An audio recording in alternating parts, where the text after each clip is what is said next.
नमस्कार, नादी टीवी में आपका बहुत स्वागत है और मैं हूं आपके साथ अनुपमा खोपरे। बुलेटिन की शुरुआत बड़ी खबर के साथ करेंगे और सबसे पहले आपको बता रहे हैं मध्य प्रदेश के मुख्यमंत्री डॉक्टर मोहन यादव के तमाम कार्यक्रम। आज कई कार्यक्रमों में मुख्यमंत्री शामिल होने वाले हैं, जहां भोपाल की पत्रिका क्षितिज का विमोचन करते हुए आज मुख्यमंत्री डॉक्टर मोहन यादव नजर आएंगे। निवेश संवर्धन पर कैबिनेट कमेटी की बैठक भी लेने वाले हैं। साथ ही गोलघर स्मारक गुलशन ए आलम का शुभारंभ करते हुए भी नजर आने वाले। तो देखिए तमाम कार्यक्रम जिसमें आज डॉक्टर मोहन यादव शामिल होंगे, शिरकत करेंगे। इन कार्यक्रमों को लेकर तमाम तैयारियां भी की जा रही है और सबसे खास आपको बता दें कि ये कार्यक्रम काफी खास है क्योंकि कई ऐसी बैठक है जिसमें मुख्यमंत्री डॉक्टर मोहन यादव शामिल होते हुए नजर आएंगे। और साथ ही आपको बता दें कि भोपाल की पत्रिका क्षितिज का विमोचन आज मुख्यमंत्री डॉक्टर मोहन यादव के द्वारा किया जाएगा। उसके साथ ही निवेश संवर्धन पर कैबिनेट कमेटी की बैठक भी होने वाली है। देखिए इस कैबिनेट बैठक में कई ऐसे फैसले लिए जाएंगे जहां प्रदेश में निवेश के प्रवेश को लेकर तमाम किस प्रकार की तैयारियां की जा सकती है और साथ ही अर्थव्यवस्था मध्य प्रदेश की किस प्रकार से मजबूत हो सकती है और ज्यादा से ज्यादा मध्य प्रदेश में निवेश हो सके, इसके लिए तमाम जो इन्वेस्टर्स हैं उनसे बातचीत की जाएगी। उनके साथ में समन्वय बनाने का एक प्रयास भी किया जाएगा राज्य सरकार की ओर से। और इस दौरान तमाम जो कैबिनेट मंत्री है वो किस प्रकार से सहभागिता अपने अपने विभाग के जरिए, अपने अपने मुख्यालय के जरिए दे सकते हैं, इसको लेकर भी चर्चा की जाएगी। उसके बाद बात कर ली जाए गोलघर स्मारक गुलशन ए आलम का शुभारंभ करते मुख्यमंत्री डॉक्टर मोहन यादव आज नजर आने वाले। तो देखिए तीनों ही चीजें काफी खास है मध्य प्रदेश के लिए और सबसे खास की कैबिनेट बैठक जिसमें यह भी माना जा रहा है कि निवेश संवर्धन पर तो एक कैबिनेट बैठक होगी, साथ ही अन्य मुद्दों पर भी चर्चा कैबिनेट मंत्रियों के द्वारा की जा सकती है। इस दौरान कहीं ना कहीं मुख्यमंत्री डॉक्टर मोहन यादव अपडेट लेते हुए भी नजर आएंगे, जानकारी लेते हुए भी नजर आएंगे और देखने वाली बात होगी कि इस कैबिनेट बैठक के बाद में निवेश संवर्धन पर कितनी संभावनाएं और ज्यादा बढ़ती हुई नजर आएगी। उसके साथ ही भोपाल की पत्रिका क्षितिज का विमोचन करते हुए भी आज मुख्यमंत्री डॉक्टर मोहन यादव नजर आएंगे और गोलघर स्मारक गुलशन ए आलम का शुभारंभ करते हुए भी नजर आने वाले। तो देखिए तमाम कार्यक्रमों के लिए तैयारियां भी की जा रही है। जाहिर तौर पर जब मुख्यमंत्री डॉक्टर मोहन यादव के द्वारा इस प्रकार के कार्यक्रम का शुभारंभ किया जाता है तो निश्चित तौर पर पुख्ता इंतजाम किए जाते हैं सुरक्षा के और उसके साथ ही साथ तैयारियों को लेकर भी पुलिस प्रशासन पूरी तरीके से अलर्ट रहती है, तैयारियां की जाती है कि स्वागत के साथ ही साथ सुरक्षा के भी पुख्ता इंतजाम पुलिस प्रशासन की टीम के द्वारा किए जा रहे हैं।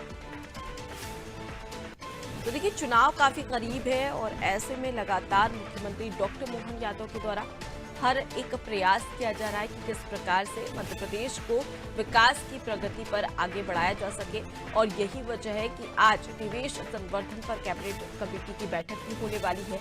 निवेश को लेकर बातचीत की जाएगी कि प्रदेश में निवेश को लेकर किस प्रकार से जो युवा है और उन्हें रोजगार भी मिल सके और इसके साथ ही साथ ज्यादा जो इन्वेस्टर्स है वो अगर प्रदेश में निवेश करेंगे तो इससे कहीं ना कहीं राज्य सरकार को फायदा होगा, अर्थव्यवस्था को फायदा होगा और उसके साथ ही साथ रोजगार के जो अवसर है वो भी बढ़ते हुए नजर आएंगे। उसी को लेकर ये महत्वपूर्ण कैबिनेट बैठक आज होने वाली है और इस कैबिनेट बैठक में तमाम जो मंत्री हैं वो मौजूद रहेंगे। चलिए इसी खबर पर ज्यादा जानकारी ले लेते हैं। हमारे साथ में संवाददाता शबाना बानो जुड़ गई हैं। शबाना, आज मुख्यमंत्री डॉक्टर मोहन यादव के कई सारे कार्यक्रम होने वाले हैं, कहीं विमोचन कार्यक्रम में शामिल होंगे तो साथ ही साथ कैबिनेट बैठक भी होने वाली है। तमाम जो मुख्यमंत्री का शेड्यूल रहेगा उसको लेकर विस्तार से जानकारी। बिल्कुल, मैं आपको बताना चाहूंगी मुख्यमंत्री डॉक्टर मोहन यादव के आज कई सारे कार्यक्रम है जिसके चलते आज उनकी काफी व्यवस्थाएं हैं। कहा जा रहा है कि वो पुस्तिका का विमोचन करेंगे। इसके अलावा जो है आज उनके कई कार्यक्रम हैं, वहां पर शुभारंभ भी वहां राजधानी भोपाल में करते हुए नजर आएंगे। तो कहीं ना कहीं आज वो राजधानी की जनता को बड़ी सौगात देंगे। इसके अलावा बैठक करेंगे निवेशकों को लेकर। तो मध्य प्रदेश में जितने भी निवेश है उनको लेकर चर्चा होगी। यहाँ पर संबंधित विभाग के अधिकारी और जो मंत्रालय है उनके मंत्री को रहने के साफ निर्देश दिए गए हैं। तो कहीं ना कहीं आज की जो मुख्यमंत्री के कार्यक्रम है अपने आप में बड़े और मध्य प्रदेश की जनता के लिए कई सारी सौगातें मुख्यमंत्री आज देने वाले। इसके अलावा खासकर भोपाल की बात करूं तो आज उनके भोपाल में भी कई सारे कार्यक्रम है। पुराने भोपाल में उनका कार्यक्रम रखा गया, जहां पे व्यवस्था की बात करूं तो तैयारियां शुरू हो गई हैं। पुलिस अपनी व्यवस्था करने में लगा है, प्रशासन अपनी व्यवस्था करने में लगा है। तो कहीं ना कहीं आज जो मुख्यमंत्री का कार्यक्रम है वो मध्य प्रदेश की जनता को बड़ी सौगात देगा और खासकर राजधानी भोपाल की जनता को बड़ी सौगात देने वाला। इन्वेस्टर समिट में जितने भी निवेशक आए थे, मध्य प्रदेश में जो भी निवेश करना चाहते हैं उनको लेकर यहाँ पर बैठक होगी कि मध्य प्रदेश में कैसे बाहर के उद्योगपति काम करें, इसको लेकर भी यहाँ पर चर्चा देखने को मिलेगी। तो बिल्कुल देखा जा सकता है कि कितना महत्वपूर्ण और खास कार्यक्रम आज होने वाला है। लौटूंगी आपके पास शबाना, आगे भी आपसे खबर पर अपडेट लेंगे। तो देखिए, मुख्यमंत्री डॉक्टर मोहन यादव के आज कई सारे कार्यक्रम, जिसकी जानकारी हमारी संवाददाता शबाना बानो ने दी और बताया कि किस प्रकार से जो कार्यक्रम है उसमें शामिल होने वाले हैं, क्या कुछ तैयारियां वहां पर की जा रही है, इसको लेकर भी जानकारी दी गई है।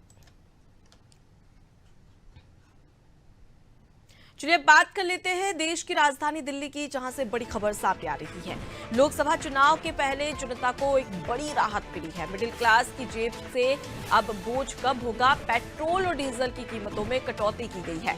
2 रुपए पेट्रोल और डीजल सस्ता हुआ, जहां आज सुबह 6 बजे से ये जो नए रेट है वो लागू हो चुके हैं। पेट्रोल 106.75 और वहीं डीजल 91 रुपए 99 पैसे मिलेगा।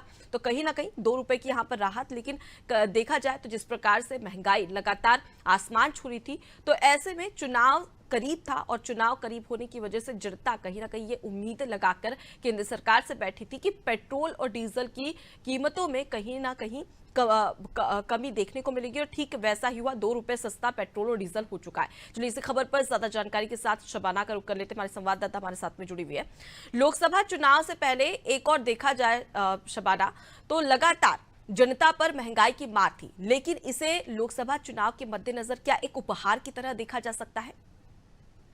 बिल्कुल, मैं आपको बताना चाहूंगी केंद्र सरकार ने देश भर की जनता को बड़ी सौगात दी है। पेट्रोल के और डीजल के दाम 2 रुपए सस्ते कर दिए। कल ये आदेश जारी किया गया था, लेकिन आज से इस आदेश का जो है पालन किया जाएगा सारे पेट्रोल पंप में। तो कहीं ना कहीं लोकसभा चुनाव के मद्देनजर इसको देखा जा रहा है। आपने देखा कि किस तरीके से महिला दिवस के दिन जो है 100 रुपए कम सिलेंडर प्रधानमंत्री के द्वारा करने का ऐलान किया गया था। तो कहीं ना कहीं लोकसभा चुनाव के दौरान जनता को बड़ी राहत देने की कोशिश, यहाँ पर महंगाई से भी राहत देने की कोशिश की जा रही, ताकि आने वाले लोकसभा चुनाव में कहीं ना कहीं सरकार को और खासकर भाजपा को इसका फायदा मिला। आप देखेंगे किस तरीके से महंगाई लगातार बढ़ती जा रही थी, लोग महंगाई से त्रस्त आ चुके थे। और अगर पेट्रोल डीजल के दाम की बात करूं तो देखिए, आप आम जीवन में जरूर लोग घर से बाहर निकलते हैं तो गाड़ी का इस्तेमाल तो कहीं ना कहीं होता है और इससे आम जो जनजीवन है वो भी प्रभावित होती है। तो कहीं ना कहीं सरकार ने इसको राहत देकर एक अच्छा काम किया है। पेट्रोल डीजल 2 रुपए सस्ते हुए। तो आज राजधानी भोपाल में आज से पेट्रोल के नए दाम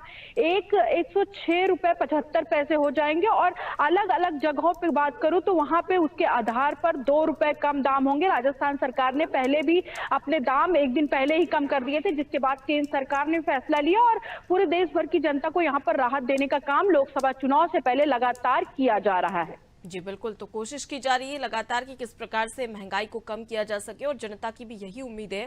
फिलहाल के लिए लौटूंगी आपके पास में शबाना, आगे भी आपसे खबर पर अपडेट लेंगे।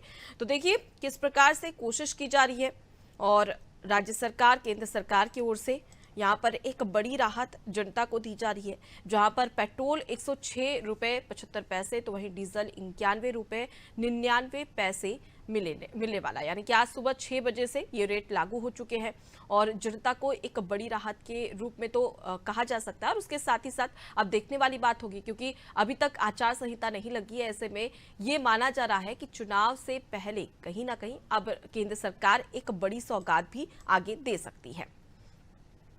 चलिए आगे बढ़ते और बात कर लेते हैं राजधानी भोपाल की, जहां से बड़ी खबर सामने आ रही है। कांग्रेस का बूथ माइक्रो मैनेजमेंट, जहां 64,000 से ज्यादा बूथों पर युवा तैनात किए गए हैं। युवा कांग्रेस हर बूथ पर युवा टोली का गठन करेगी। युवा टोली में 5 सदस्यों की नियुक्ति भी होगी, जहां टोली का मुख्य फोकस बूथ के युवाओं पर होगा। साथ ही युवा टोली में सोशल मीडिया वॉरियर्स भी शामिल होने वाले हैं। तो देखिए, कांग्रेस का बूथ माइक्रो मैनेजमेंट, जहां 64,000 से ज्यादा बूथों पर युवाओं को तैनात किया जाएगा और चुनाव से पहले इस प्रकार की रणनीति यहां पर कांग्रेस की ओर से बनाई जा रही है। युवाओं को साधने का प्रयास युवाओं के जरिए किया जा रहा है। अब ऐसे में देखने वाली बात होगी कि युवा कितना इस पर फोकस कर पाते हैं और कितना समर्थन लोकसभा चुनाव में कांग्रेस को युवाओं का मिलता है। चलिए, इसी खबर पर ज्यादा जानकारी के साथ शबाना का रुख कर लेते हैं। शबाना, एक नई रणनीति यहां पर बनाई जा रही है, जहां पर कांग्रेस का बूथ माइक्रो मैनेजमेंट के तहत 64,000 से ज्यादा बूथों पर युवाओं को तैनात किया जाएगा। तो किस प्रकार की रणनीति आप इसे देख रही, क्योंकि एक और बीजेपी हर बूथ पर 370 वोट ज्यादा बढ़ाने की कोशिश कर रही है, तो वहीं दूसरी ओर अब कहीं ना कहीं युवाओं पर जो फोकस है वो कांग्रेस का होने वाला है। तो क्या इस बार लोकसभा चुनाव में युवाओं का समर्थन कांग्रेस को मिलता हुआ नजर आ सकता है?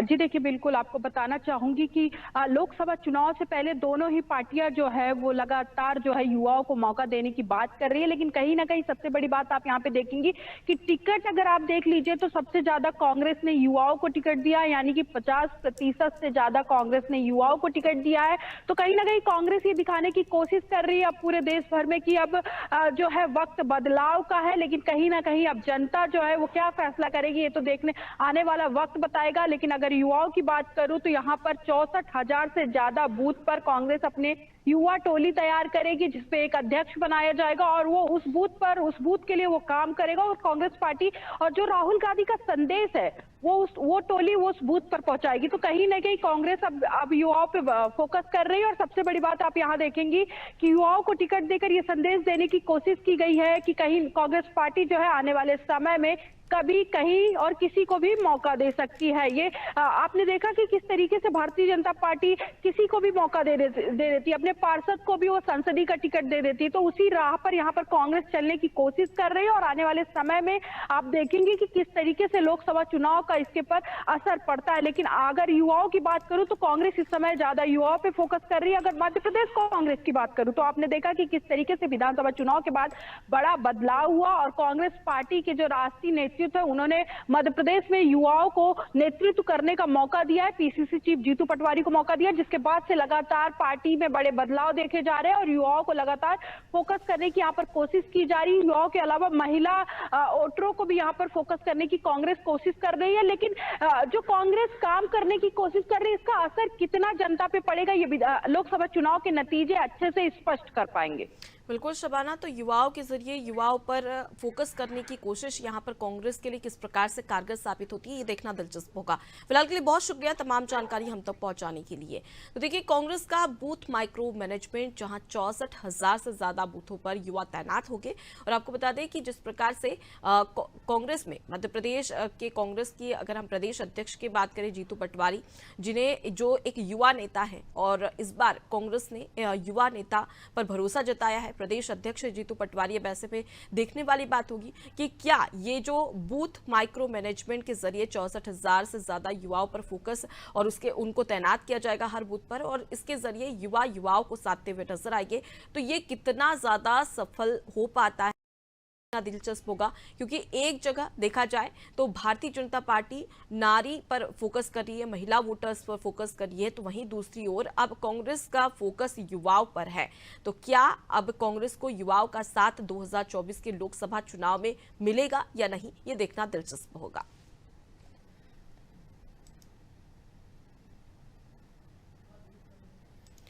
तो देखिए, लगातार रणनीति बनाती हुई कांग्रेस नजर आ रही है, लेकिन सवाल यही उठता है कि रणनीतियां तो बनाई जा रही है, लेकिन अब से कुछ ही दिनों के बाद में आचार संहिता लागू हो जाएगी। और मध्य प्रदेश में अगर हम कांग्रेस की लिस्ट की बात करें तो देखिए, अब तक कांग्रेस सिर्फ पहली लिस्ट जारी कर चुकी है। दूसरी लिस्ट में सिर्फ मध्य प्रदेश के 10 प्रत्याशियों के नाम ही थे और अब इंतजार है कि आखिर जो 19 प्रत्याशी है उनमें कौन कौन से नाम शामिल होते हैं कांग्रेस की ओर से, उसका इंतजार है। लेकिन यहाँ पर कांग्रेस रणनीति बनाती हुई भी नजर आ रही है। वैसे में देखने वाली बात होगी कि आखिर कांग्रेस का फोकस 2024 के लोकसभा चुनाव में युवाओं को किस प्रकार से साधते नजर आती है और क्या ये कारगर साबित होता है 2024 के लोकसभा चुनाव में।